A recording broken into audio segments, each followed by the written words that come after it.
আল্লাহ রাব্বুল আলামিন বলেন, ওমান আরাদাল আখিরাতা ওয়া সাআ লাহা সা'য়াহা ওয়া হুয়া মুমিন ফাউলাইকা কানা সা'য়ুহুম মাশকুরা। আল্লাহ বলেন, তিনটা গুণ যদি তোমার মধ্যে থাকে তাহলে তুমি সফল কাম হতে পারবা। আমি ওই কাজের মধ্যে আমি আল্লাহ তাআলা সফলতা দান করব। এক নম্বর হচ্ছে তোমার টার্গেট ঠিক করতে হবে, টার্গেটটা হবে আখিরাত। দুই নম্বর হচ্ছে আখিরাতের টার্গেটকে ঠিক রেখে ওইটার উপর মেহনত করা, আখিরাতের কোনো কাজ যেন কোনোভাবে ছুটে না যায় এই ব্যাপারে তোমাকে সতর্ক থাকা। তিন নম্বর হলো অবশ্যই তোমাকে মুমিন হওয়া। কয়টা ফর্মুলা বলেছেন? এক নম্বর হচ্ছে টার্গেট ঠিক রাখা, কারণ মানুষ টার্গেট ছাড়া কোনো কাজ করলে ওটা সুন্দর হয় না। মানুষের টার্গেট থাকা দরকার। কি ওমান আরাদাল আখিরা, আল্লাহ টার্গেট ঠিক করে দিচ্ছেন। আল্লাহ বলেন প্রত্যেকটা মানুষের টার্গেট থাকবে আখিরাত। কি টার্গেট থাকবে? জোরে বলবেন। মানুষের টার্গেট থাকবে আখিরাত। আল্লাহ বলতেছেন তোমার টার্গেট ঠিক করে দিলাম আমি আল্লাহ তাআলা। আমি আল্লাহ তোমার টার্গেট ঠিক করে দিলাম, এবার টার্গেট অনুযায়ী তোমার মেহনত করতে হবে। আল্লাহ তাআলা বলেন যখন তুমি টার্গেট ঠিক করলা এবার মেহনত করো। শয়তান আল্লাহকে চ্যালেঞ্জ করেছে যে আপনার বান্দাদের মধ্যে অধিকাংশই পাইবেন যারা কোথায় যাবে? জাহান্নামে যাবে, কিছু লোক ছাড়া। আবার আরেক আয়াতে আল্লাহ তাআলা বলতেছেন শয়তান আল্লাহকে বলেছে যে আপনার বান্দাদের মধ্যে অধিকাংশই পাবেন যারা আপনার শুকরগুজার হবে না, অল্প সংখ্যক পাবেন তারা ছাড়া বাকি সবগুলা, অল্প সংখ্যক যারা আপনার শুকরগুজার হবে বাকি সবগুলা কি হবে? আপনার নাফরমানি করবে, আপনার শুকরগুজার হবে না। শুকরিয়ার অর্থ ভাই মনে রাখবেন, শুকরিয়ার অর্থ খাওয়ার পর আলহামদুলিল্লাহ বলা না, শুকরিয়ার অর্থ কোনো কিছু পাওয়ার পর আলহামদুলিল্লাহ বলা না, বরং শুকরিয়ার অর্থ হচ্ছে আল্লাহ তাআলা আমাকে সুস্থ রেখেছেন, আল্লাহর ইবাদত করা। শুকরিয়ার অর্থ হচ্ছে আল্লাহ আমাকে সম্পদ দিয়েছেন, আল্লাহর রাস্তায় খরচ করা। শুকরিয়ার অর্থ হচ্ছে আল্লাহ তাআলা আমাকে শক্তি দিয়েছেন, শক্তির মাধ্যমে আল্লাহর কাজে সাহায্য করা। যেই কাজগুলা করলে আল্লাহ তাআলা খুশি হন ওই কাজগুলা ওই শক্তি দিয়ে করা, ওইটার নাম হচ্ছে শুকরিয়া। তো শয়তান বলতেছে এরকম আপনার বান্দাদের মধ্যে খুব অল্প পাবেন সুস্থ থাকবে কিন্তু আপনার ইবাদত করবে না। এরকম বান্দাদের মধ্যে অল্প পাবেন যাদের সম্পদ দিবেন কিন্তু ওই সম্পদ থেকে আপনার রাস্তায় খরচ করবে না। এরকম বান্দাদের মধ্যে অল্প পাবেন যাদেরকে আপনি শক্তি দিবেন কিন্তু এই শক্তি তারা আপনার কাজে ব্যয় না করে আমার কাজে ব্যয় করবে, মানুষকে কষ্ট দেওয়ার কাজে ব্যয় করবে। এই যে শয়তান আমার আপনার পিছনে আছে, শয়তান থেকে বাঁচতে হবে। কি করতে হবে? কেন বাঁচতে হবে? কারণ আল্লাহ তো ওয়াদা দিয়ে দিয়েছেন, শয়তানকে বলতেছেন ক্বালা যাহাব, তুমি বের হও। ফামান তাবিআকা মিনহুম ফাইন্না জাহান্নামা জাযাউকুম জাযাআন মাওফুরা, যে তোমার অনুসরণ করবে তার ঠিকানা কোথায়? কথা খেয়াল করবেন, যে শয়তানের অনুসরণ করবে তার ঠিকানা কোথায়? জাহান্নামে। এখন আমরা কি শয়তানের অনুসরণ করব না বাঁচবো? যদি বাঁচতে চাই তাহলে সামনের আলোচনা, আর যদি বলেন না বাঁচতে চাই না তাহলে আলোচনা শেষ। বুঝেন না মনে হয় আমার কথা? দুইটা অপশন, বাঁচবো তাহলে সামনে আলোচনা, যদি বলি না বাঁচবো না তাহলে আলোচনা। কথা বুঝতে পারছেন? আমি কিছু বলবো না, আপনারা বলবেন। প্রত্যেকেই আমরা শয়তানের প্রবঞ্চনা থেকে বাঁচতে চাই, কথা ঠিক কিনা? শয়তানের সমস্ত ধোঁকা থেকে আমরা বাঁচতে চাই। এবার আল্লাহ বলতেছেন তুমি যদি শয়তানের ধোঁকা থেকে বাঁচতে চাও আমার ফর্মুলা গ্রহণ। আল্লাহ রাব্বুল আলামিন বলেন ওমান আরাদাল আখিরাতা ওয়া সাআ লাহা সা'য়াহা ওয়া হুয়া মুমিন ফাউলাইকা কানা সা'য়ুহুম মাশকুরা। আল্লাহ বলেন তিনটা গুণ যদি তোমার মধ্যে থাকে তাহলে তুমি সফল কাম হতে পারবা। আমি ওই কাজের মধ্যে আমি আল্লাহ তাআলা সফলতা দান করব। এক নম্বর হচ্ছে তোমার টার্গেট ঠিক করতে হবে, টার্গেটটা হবে আখিরাত। দুই নম্বর হচ্ছে আখিরাতের টার্গেটকে ঠিক রেখে ওইটার উপর মেহনত করা, আখিরাতের কোনো কাজ যেন কোনোভাবে ছুটে না যায় এই ব্যাপারে তোমাকে সতর্ক থাকা। তিন নম্বর হলো অবশ্যই তোমাকে মুমিন হওয়া। কয়টা ফর্মুলা বলেছেন? এক নম্বর হচ্ছে টার্গেট ঠিক রাখা, কারণ মানুষ টার্গেট ছাড়া কোনো কাজ করলে ওটা সুন্দর হয় না। মানুষের টার্গেট থাকা দরকার। কি ওমান আরাদাল আখিরা, আল্লাহ টার্গেট ঠিক করে দিচ্ছেন। আল্লাহ বলেন প্রত্যেকটা মানুষের টার্গেট থাকবে আখিরাত। কি টার্গেট থাকবে? জোরে বলবেন। মানুষের টার্গেট থাকবে আখিরাত। আল্লাহ বলতেছেন তোমার টার্গেট ঠিক করে দিলাম আমি আল্লাহ তাআলা। আমি আল্লাহ তোমার টার্গেট ঠিক করে দিলাম, এবার টার্গেট অনুযায়ী তোমার মেহনত করতে হবে। আল্লাহ তাআলা বলেন যখন তুমি টার্গেট ঠিক করলা এবার মেহনত করো। হাকিমুল উম্মাত মুজাদ্দিদ মিল্লাত মাওলানা আশরাফ আলী থানভী রাহমাতুল্লাহি আলাইহি তার মাওয়াইজের মধ্যে একটি সুন্দর ঘটনা উল্লেখ করেন। মানুষ যখন টার্গেট অনুযায়ী কোনো কাজ করে আল্লাহ তাআলা সফলতা দান করেন, এর চাইতে সুন্দর উদাহরণ আরো হতে পারে না। হাকিমুল উম্মত বলেন, এক চোর রাজকুমারীকে অনেক পছন্দ করতো, মনে মনে চাইতো যদি রাজকুমারীকে বিয়ে করতে পারতাম, কিন্তু তার সাধ্যের বাহিরের কাজ, এটা কখনোই সম্ভব না। এই বলে নিজেকে সান্ত্বনা দিত। একত হলো চোর, দ্বিতীয়ত হলো নিম্নমানের লোক। এই লোকের কাছে কোনোদিনও রাজার মেয়েকে বিবাহ দিবে না, এটাই তো স্বাভাবিক। চোরের কাছে কোনো ভালো লোক তার মেয়েকে বিবাহ দিবে না, নিম্ন শ্রেণীর কোনো লোকের কাছে উচ্চ পর্যায়ের লোক তার মেয়েকে বিবাহ দিবে না। কোথায় কোথায় রাজার অবস্থা আর কোথায় চোরের অবস্থা।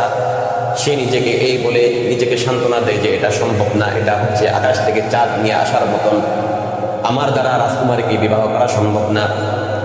ঘটনাচক্রে একদিন রাজদরবারে নিয়ত করেছে চুরি করতে যাবে, চুরি করার জন্য রাজদরবারে যায়। রাজদরবারে যাওয়ার পরে রাজা এবং রানী, বাদশাহ এবং তার স্ত্রী বসে বসে আলাপচারিতা করতেছে। সে বাইরে থেকে শুনতেছে যে বাদশাহ আলাপ করতেছে তার স্ত্রীর সাথে। চোর চিন্তা করলো গিয়ে আলাপ করে একটু শুনি। খেয়াল করে দেখলো যে তার কন্যার বিবাহ নিয়ে আলোচনা করতেছে। এবার চোর বাহিরে থেকে কান দিয়ে ভালো করে কথা বলা শুনতেছে। বাদশাহ তার বিবিকে বলতেছে, মেয়েটা তো বড় হয়েছে, তার বিবাহ দেওয়া দরকার, বিবাহের বয়স হয়ে গিয়েছে, তার জন্য একজন পাত্র খোঁজা দরকার। আবার বাদশাহ নিজেই বলতেছে, আমি আমার মেয়েকে আল্লাহ ওয়ালা বুজুর্গ ব্যক্তি ছাড়া তাকে বিয়ে দিব না। আল্লাহ ওয়ালা বুজুর্গ ব্যক্তি পাওয়াটা বড় কষ্টের বিষয়। বিবি সান্ত্বনা দিয়ে বলতেছে, টেনশন করেন না, আপনার নিয়ত যেহেতু আছে, আপনার মেয়ের জন্য আপনি ভালো পাত্র অবশ্যই খুঁজে পাবেন। আপনার মেয়ের জন্য ভালো সুন্দর পাত্র এবং দিনদার পাত্র, আল্লাহ ওয়ালা বুজুর্গ পাত্র পেয়ে যাবেন, টেনশন করেন না, আল্লাহর উপর তাওয়াক্কুল করেন। চোর বেচারা বাহির থেকে এই কথাগুলো শুনতেছে। এবার মনের মধ্যে সংকল্প করলো, আরে বুজুর্গ হইতে পারলেই তো রাজকুমারীকে পেয়ে যাব। বুজুর্গি তো এটা, আমি যদি সারাদিন রোজা রাখি, সারা রাত্র নামাজ পড়ি, আমার ভিতরে কি আছে না আছে আল্লাহ ছাড়া তো কেউ জানবে না। কিন্তু বাহ্যিক কাজগুলো তো মানুষ দেখবে, দেখি দেখবে না। একজন ব্যক্তি যদি সারাদিন মসজিদে পড়ে থাকে, আল্লাহ বিল্লাহ করে রোজা রাখে, সাধারণত আমরা তার জানবো এই লোকটা আল্লাহ ওয়ালা মানুষ, বুজুর্গ মানুষ। ভিতরে কি আছে সেটা শুধু জানবেন কে? আল্লাহ ছাড়া কেউ জানবেন না। বান্দার অবস্থা বান্দা কখনো বলতে পারে না, ভিতরের অবস্থাটা শুধু জানেন কে? বলেন, জোরে বলেন। আমার অন্তরের অবস্থা, আপনাদের অন্তরের অবস্থা আল্লাহ ছাড়া কেউ জানেন না। চোর এবার নিয়ত করেছে, যাই হই না কেন চুরি চামারি আর করবো না, এবার দরবেশের বেশ ধরতে হবে, আমাকে শোহরতওয়ালা দরবেশ হতে হবে, প্রসিদ্ধ আল্লাহর ওয়ালি হতে হবে। রাজকুমারীকে পেতে হলে এটাই একটা অপশন, এছাড়া আর কোনো অপশন নাই। এবার চোর দূর দূরান্তে চলে গেল, এক মসজিদে গিয়ে অবস্থান নিল। নেওয়ার পরে সারাদিন রোজা রাখে, সারা রাত্র নামাজ পড়ে। আস্তে আস্তে তার শোহরত আশেপাশে ছড়তে লাগলো। লোকজন তার কাছে আসা শুরু করে দিল। লোকজন তার কাছে আসে, তার সুহবত গ্রহণ করে। এমন বুজুর্গ ব্যক্তি এখন পর্যন্ত তারা দেখে নাই, সারাদিন রোজা রেখে কারো দেওয়া হাদিয়া গ্রহণ করে না। কেউ নিয়ে আসলে, কিছু নিয়ে আসলে উনি সেটা গ্রহণ করেন না। সারাদিন রোজা রাখে, কারো দেওয়া খাবার উনি গ্রহণ করেন না। সারা রাত্র মসজিদে দাঁড়িয়ে দাঁড়িয়ে নামাজ পড়ে, মানুষ তার দাঁড়িয়ে দাঁড়িয়ে নামাজ পড়া দেখে। এভাবে তার শোহরত আস্তে আস্তে ছড়াইতে থাকে। ছড়াইতে এক সময় বাদশার দরবারে এই শোহরত চলে আসে। বাদশাহ শুনতে পারে অমুক জায়গায় একজন আল্লাহর ওয়ালি আছে, দরবেশ আছে, সারাদিন রোজা রাখে, সারা রাত্র আল্লাহর ইবাদত করে। বাদশাহ তার হুজুরিকে নিয়ে এবার ওই দরবেশের দরবারে হাজির হয়ে গেল মেয়ের বিবাহের জন্য। তার টার্গেট কি ছিল? আমার কথাটা বুঝবেন। টার্গেট ছিল কাকে বিবাহ করা, মনে নাই, ভুলে গেছে। রাজকুমারীকে। আল্লাহ কিন্তু টার্গেট ফিক্সড করে দিয়েছেন। এখন টার্গেট ঠিক করার পরে ইজতিহাদ মানে মেহনত করলে যে পাওয়া যায়, এটা বুঝাচ্ছি, কথা বুঝতেছেন তো? তার টার্গেট কি ছিল? বাদশার মেয়েকে বিবাহ করা। এখন টার্গেট পুরা করার জন্য কি দরকার? আল্লাহর ওলি হওয়া। এবার সে আল্লাহর ওলি হওয়ার শুরু করে দিয়েছেন। কি করে দিয়েছেন? শুরু করে দিয়েছেন। এবার বলেন টার্গেট পুরা হয়েছে কি হয় নাই? এবার বাদশাহ তার মেয়ের জন্য পাত্র পেয়ে গিয়েছে। ভিতরে কি আছে জানেন কে? বাদশাহ এবার দরবেশের দরবারে গেল, হুজুরকে নিয়ে দরবেশের দরবারে উপস্থিত। দরবেশকে বলতেছে, বাবা আমার কন্যার জন্য একজন ভালো পাত্র খুঁজতেছি, দিনদার পাত্র খুঁজতেছি, আল্লাহওয়ালা পাত্র খুঁজতেছি। শুনলাম আপনি অনেক বড় আল্লাহর ওলি, সারাদিন রোজা রাখেন, সারা রাত্র আল্লাহর ইবাদত করেন, কারো দেওয়া হাদিয়া গ্রহণ করেন না, হারাম তো দূরে থাক, সবসময় হালালের উপর থাকেন, নিজের জীবনটাকে দরবেশী জিন্দেগি হিসেবে গ্রহণ করেছেন। আমি আপনার কাছে একটা প্রস্তাব রাখতে চাই। প্রস্তাবটা হচ্ছে, আমার মেয়ের জন্য আমি ভালো পাত্র খুঁজতেছি, আমার মেয়ের জন্য একমাত্র যোগ্য হলেন আপনি। একটু মেহেরবানি করে যদি আমার মেয়েকে আপনি গ্রহণ করতেন। দরবেশকে যখন এই কথাটা বাদশাহ বলল, দরবেশ বলতেছে, শোনেন, আপনার মেয়েকে আমি একসময় পছন্দ করতাম, আমি চোর ছিলাম, চুরি করতাম। এবার তারা বৃত্তান্ত বলতেছে, আমি একসময় চুরি করতাম, আপনার মেয়েকে আমি পছন্দ করতাম এবং বিবাহ করার আমার একটা সংকল্প ছিল, ইচ্ছা ছিল।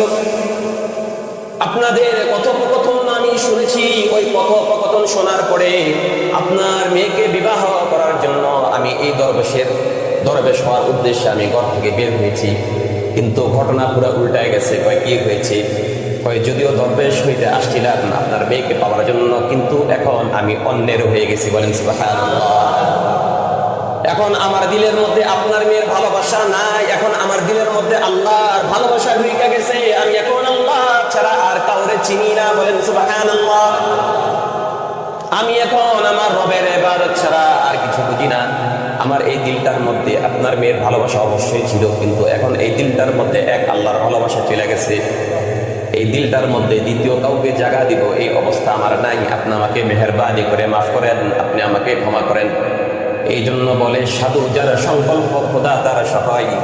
যে ব্যক্তি সাধনা করতে চায় আল্লাহ তাআলা সাধনার রাস্তা খুলে দেন। কথা ঠিক কিনা? আল্লাহ নিজে বলতেছেন, ওয়াল্লাযীনা জাহাদু ফীনা লানহাদিয়ান্নাহুম সুবুলানা। তুমি যদি তুমি হেদায়েতের রাস্তার উপর চলতে চাও, তুমি যদি চাও না আমি হারাম খাবো না, সম্ভব কি সম্ভব না? যদি কেউ বলে সম্ভব না, তাহলে সে মিথ্যাবাদী। আল্লাহ বলতেছেন, ওয়াল্লাযীনা জাহাদু ফীনা লানহাদিয়ান্নাহুম সুবুলানা। আল্লাহ বলতেছেন, তুমি হেদায়েতের পথের উপর যদি চলতে চাও, যদি তুমি চেষ্টা করো, সাধনা করো, আমি আল্লাহ তোমার জন্য সাহায্যকারী হয়ে যাব। সুবহানাল্লাহ। আর আল্লাহ তো নিজেই ওয়াদা করেছেন, বান্দা তুই যদি আমার কথার উপর চলস, তুই যদি আমার হুকুম আহকাম মানস, শয়তান তোর উপর প্রভাব খাটাইতে পারবে না। ওয়াকাফা বিরাব্বিকা ওয়াকিলা। আমি রব তোর জন্য যথেষ্ট হয়ে গেলাম। সুবহানাল্লাহ। তাহলে সাধনা, আল্লাহ তাআলা বলতেছে এবার কি করতে হবে? সাধনা করতে হবে। মানে চেষ্টা। সাধনা মানে কি? এক নম্বর টার্গেট ফিক্সড করা। টার্গেটটা কি? বলেন না ভাই, টার্গেটটা কি? আল্লাহ বলতেছেন, আমার কথা না। ওমান আরাদাল আখিরাহ, তোমার টার্গেট হবে আখিরাত। ওয়াসআ লাহা সাইয়াহা, তারপরে হবে সাধনা, চেষ্টা। ওয়া হুয়া মুমিনুন, পাশাপাশি ঈমানদার বলে আল্লাহ ওয়াদা করতেছেন। ফাউলাইকা কানা সাইয়ুহুম মাশকুরা। বান্দা তুমি যদি আখিরাত পাওয়ার জন্য চেষ্টা করো আর ঈমানদার হও, তাহলে আমি আল্লাহ তোমার ওই সাধনাকে বিফল করব না। সুবহানাল্লাহ। ফাউলাইকা কানা সাইয়ুহুম মাশকুরা। আল্লাহ বলতেছে তোমার সাধনা কি হবে না? বিফল হবে না। আল্লাহর কসম। আল্লাহ বলতেছেন, এই কথার মধ্যে চুল পরিমাণ কোনো সন্দেহ নাই। আছে? কেউ যদি সন্দেহ করে, ঈমান থাকবে। তাহলে টার্গেট আমার ঠিক আছে, টার্গেট তো আল্লাহ তাআলা ফিক্সড করে দিয়েছে। দুই নম্বর হচ্ছে সাধনা। এই সাধনাটা আমাকে করতে হবে, এটা ছাড়া আল্লাহর ওলি হওয়া সম্ভব না। বলবেন, আব্দুল কাদের জিলানী তো আল্লাহর ওলি হতে পেরেছেন, আমি কি পারবো? আল্লাহ বলেন, অবশ্যই পারবে। এই আয়াতে আল্লাহ বলতেছেন সাধনা করো। আব্দুল কাদের জিলানী সাধনা করেছেন, আল্লাহর ওলি হয়েছেন। খাজা কুতুবউদ্দিন বখতিয়ার কাকি সাধনা করেছেন, আল্লাহর ওলি হয়েছেন। বড় বড় বুজুর্গ যারা হয়েছেন, সাধনা করেছেন। কিভাবে সাধনা করেছেন? তাদের মন চেয়েছে, গুনাহ করতে, করে নাই। হাজার মন চাইছে নামাজ ছাড়তে, যখন নামাজ ছাড়তে মন চাইছে তখন 2 রাকাত বাড়ায় পড়ছে। তখন 2 রাকাত কি করছে? বাড়ায় পড়ছে। আমরা তো মন না চাইলে ওটা পড়েই না, 2 রাকাত বাড়ায় পড়বো তো দূরে থাক। আপনার নামাজ, আসরের নামাজে আসতে মন চায় না, আপনি কাজ করেন 10 মিনিট আগে এসে আসরের আগে 4 রাকাত পড়েন, দেখবেন আপনার আসরের নামাজ ছুটবেই না। কারণ শয়তান, ওই যে বলেছিলাম, শয়তানের ইবাদতের মধ্যে বান্দা যখন বাড়ায় দেয়, শয়তানের লস হয়, তখন উল্টা তারে করায় দেয়। আপনার যদি আসরের নামাজ জামাতে না ধরতে পারেন, তাহলে এই ট্রিক্সটা আপনি অবলম্বন করেন, ইনশাআল্লাহ আপনি আসরের নামাজ আপনার কোনোদিনও কাজা হবে না। আসরের সময় মসজিদে আসবেন, 10 মিনিট 15 মিনিট আগে আসবেন, আজানের আগে আসবেন, 4 রাকাত নামাজ পড়বেন, তারপর আসর অপেক্ষায় বসে থাকবেন। শয়তান দেখবেন আপনার একদিনও আসরের নামাজ কাজা করতে দিবেন। শয়তান আপনার ঘুম থেকে জাগাই দিবে। তাহলে ভাই, আমার টার্গেট ঠিক আছে, এই টার্গেট আমার আপনার করে দেওয়ার কোনো সুযোগ নাই। টার্গেট আল্লাহ তাআলা কি করে দিয়েছেন? ঠিক করে দিয়েছেন। এখন একটা জিনিস দরকার, সেটার নাম কি? সাধনা। এটার নাম কি? আমি যদি সাধনা করি আল্লাহ আমার সহায়ক হয়ে যাবে। আল্লাহ আমার কি হয়ে যাবেন? কে ওয়াদা করেছেন? আল্লাহ ওয়াদা করেছেন। আল্লাহ তাআলা আমাদের সকলকে আখিরাতের সাধনা করার তৌফিক দান করুন। আমিন। সুবহান রাব্বিকা রাব্বিল ইজ্জাতি আম্মা ইয়াসিফুন।